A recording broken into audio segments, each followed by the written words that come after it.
Падежа не будет. Не допускаем расклёва цыплят. Три основные причины. Расклёв у цыплят легче предупредить, чем потом лечить.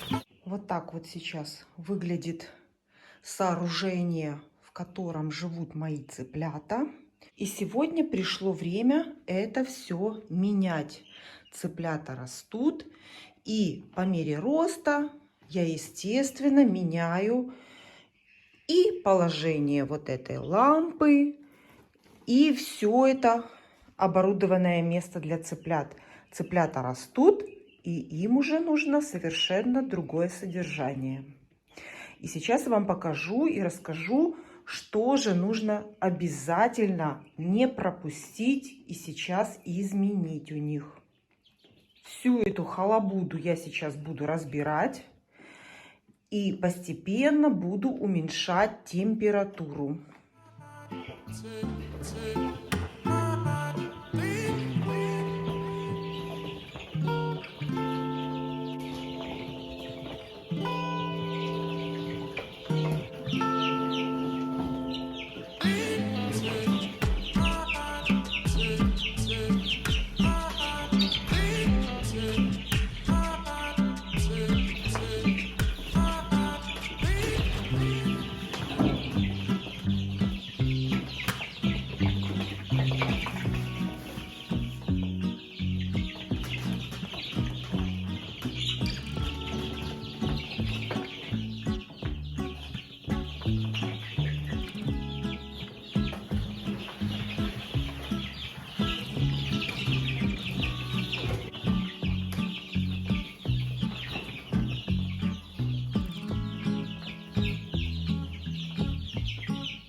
Уже когда цыплята подросли, я увеличиваю им пространство.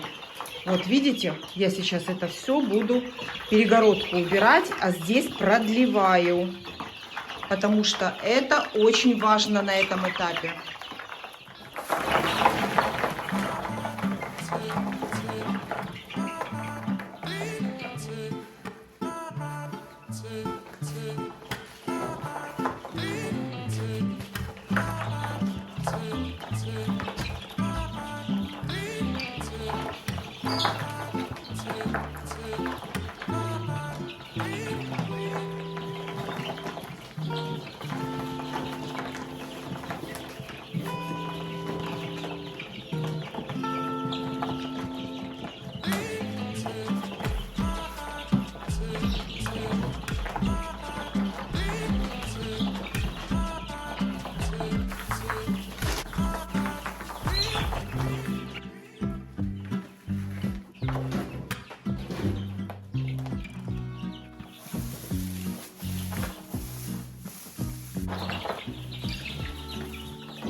Моим цыплятам уже 2 недели, ну немножко больше, 16-е сутки.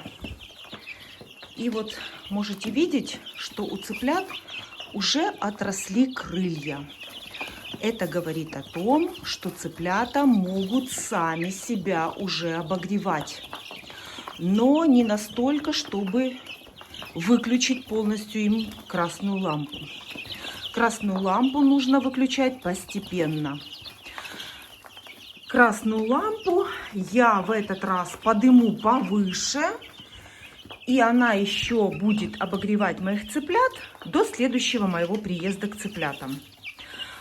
А в следующий раз я эту лампу уже выключу. То есть выключать лампу нужно постепенно, поднимая ее выше над цыплятами и убирая вокруг все утеплители. То есть вот эту халабуду, все одеяла, это все нужно делать постепенно. Сегодня я убираю всю халабуду, все одеяла и поднимаю красную лампу повыше. Ну а теперь немножко про то, почему это очень важно. Вот на этом этапе важно не пропустить этот момент, потому что это может быть причиной расклева у цыплят. Очень часто в таком возрасте жалуются на то, что цыплята друг друга расклевывают до крови и съедают. Так вот, вот этому всему есть 3 причины, почему это происходит. И это очень важно вовремя все сделать, чтобы этого не произошло. Самое главное предупредить это, чем потом лечить.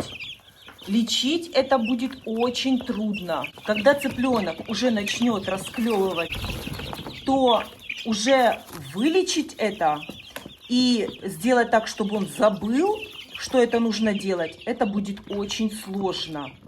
Поэтому соблюдаем 3 основные причины, почему это происходит, и не допускаем расклева цыплят. Во-первых, самое главное – это мало места цыплятам, то есть очень тесная посадка. Это первое условие, при котором начинается расклев цыплятами друг друга. Как только начинается теснота, цыплята начинают клевать друг друга. Вторая причина – это яркое освещение. Когда горит красная лампа, это освещение, при котором расклев начаться не может. Это хорошее освещение и приятное для цыплят, и не яркое. Но когда мы выключаем красную лампу, мы включаем обычную светодиодную лампочку-экономку. Она должна быть не сильно яркой. Ни в коем случае не включайте яркий свет цыплятам. Это тоже приводит к расклеву.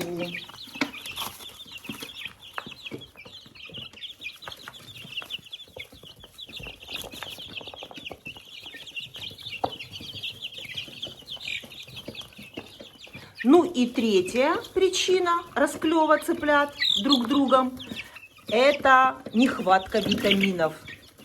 Не забывайте, что вашим цыплятам для хорошего роста и для формирования яйца, которое будет у нас через 4 месяца, нужен весь комплекс витаминов. Витамины я покупаю в ветеринарной аптеке. Это может быть аскорбиновая кислота, я даю с самого рождения цыплятам. В период пропойки и между пропойками я даю аскорбиновую кислоту на кончике ножа на 1 литр воды. Все время у меня в водичке вот в этой аскорбиновая кислота.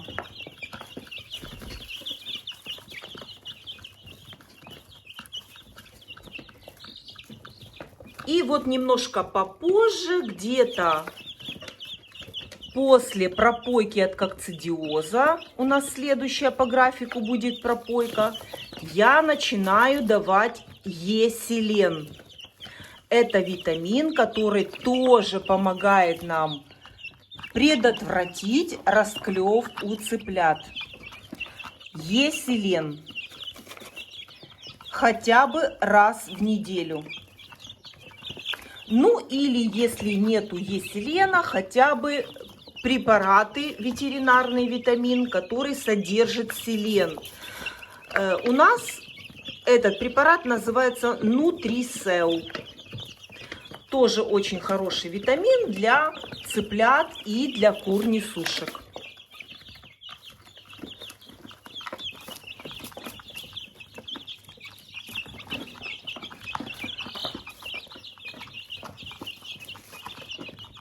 Цыплят своих я кормлю комбикормом до 2 месяцев.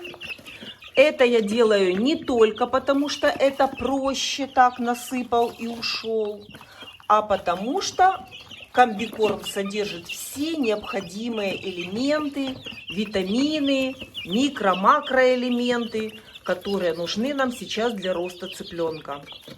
И ничего сочинять не надо, за нас уже это все придумали. В комбикорме есть все, что надо для цыпленка, и чтобы не было расклева. С этой целью я как можно дольше стараюсь кормить цыплят только комбикормом.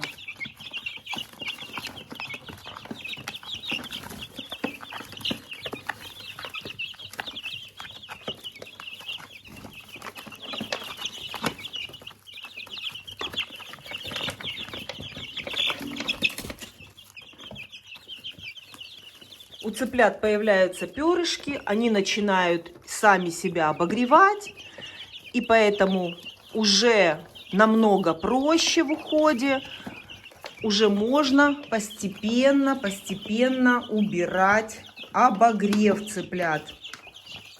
Но еще раз повторю, потому что это очень важно, не убирать обогрев резко. Это делать нужно постепенно, чтобы цыпленок постепенно привыкал к понижению температуры.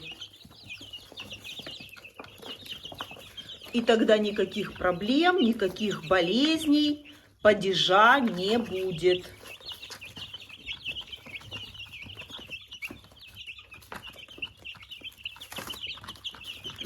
И по возможности почаще убирать у цыплят, чтобы было чисто и сухо. Немножко травки положу им. Они любят листики.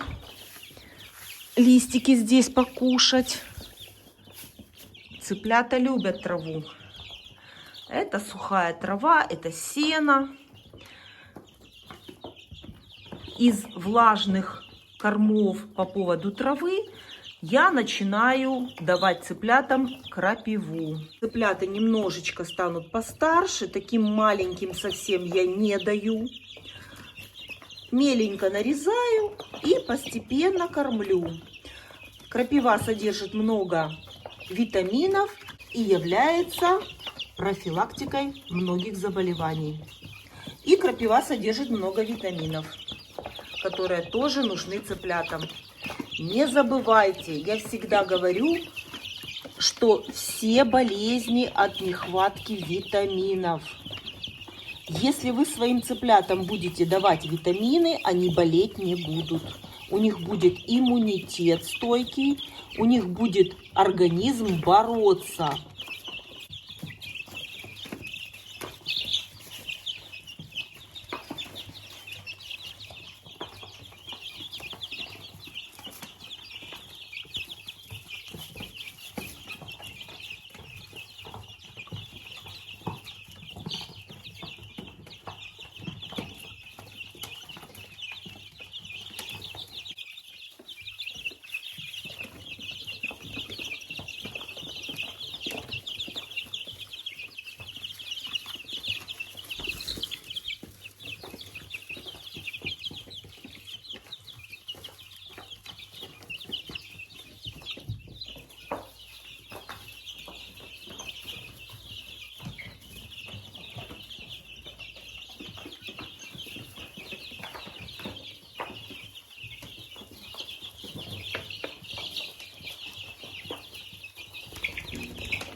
квочки с цыплятами все отлично. Перестилаю. Убрала все старое, немножко травы дала. Поменяла воду. Здесь у нас было лекарство от кокцидиоза. Байкок свет. И теперь, ну-ка, отходите, я буду вам красоту наводить. Ну, смотрите, какая красоточка. Ой, красоточка какая. Чистенько все. Сухо. Это самое главное для цыплят. Ну, давайте я вам гнездышко сделаю. Давайте. Убрала все грязное. Ну, оно было не сильно грязное. Тут их немного цыплят, поэтому здесь максимально всегда все чисто. Просто освежаю, да и все. Просто освежить вот так вот красиво. В воду я добавляю аскорбиновую кислоту на литр воды на кончике ножа. Это обязательно. Радуются цыплята чистой подстилке.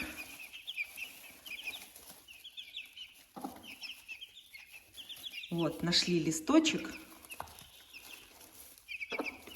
Поэтому сено я тоже даю цыплятам. А вот сырую траву пока не даю, потому что пищеварительная система цыпленка еще пока лучше не надо, скажем так. Еще успеют. И тоже цыплята немножечко еще подрастут. И первым я начну давать крапиву, нарезанную меленько. Это профилактика заболеваний, и в крапиве очень много витаминов.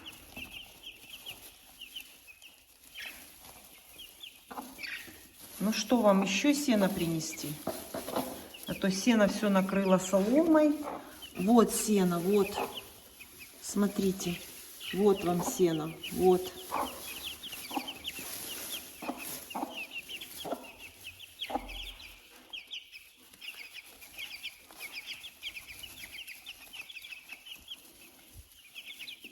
Ой, красоточка, шелковая курочка, замечательная мамашка.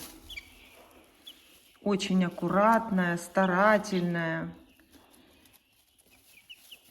Ухаживает за ними, молодец.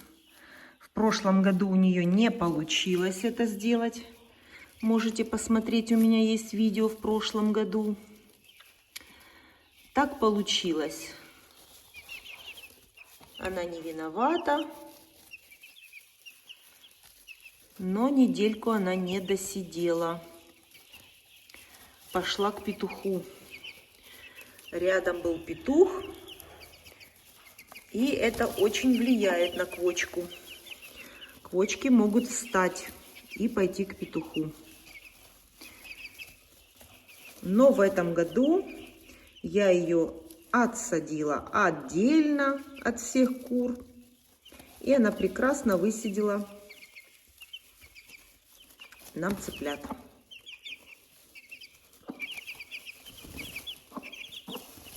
У этих цыплят я красную лампу показывала, я уже давно убрала.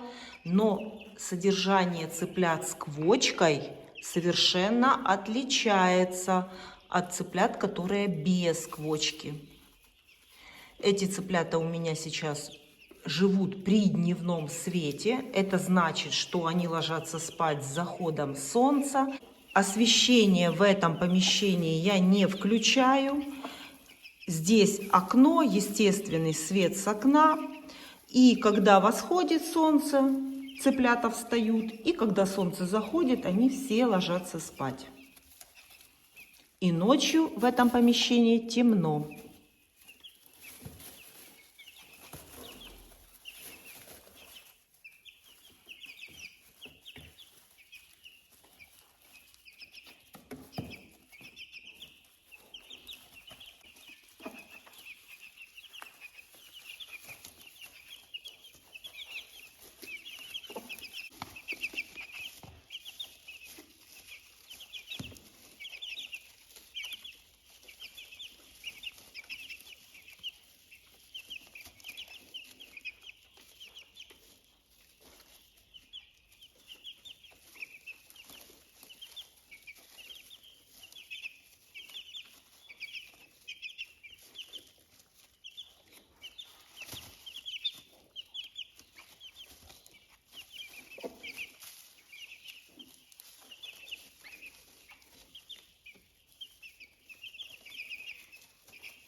Вот так вот у меня получилось. Лампа гораздо выше, чем была. Но тепло от нее есть. И поэтому цыплята привыкают постепенно. А в следующий мой приезд я эту лампу уже буду выключать.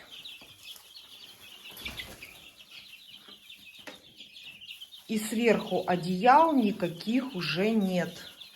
Уже идет им свежий воздух. И красная лампа обогревает.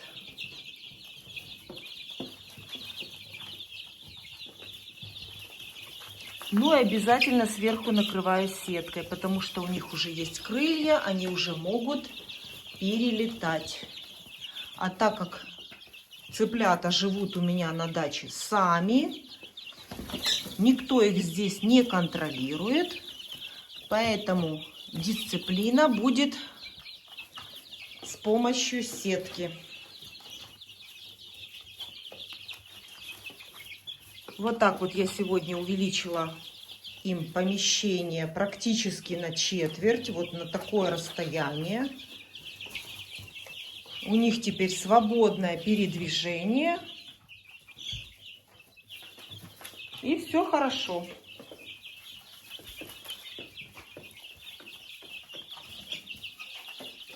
Расклев у цыплят легче предупредить, чем потом лечить.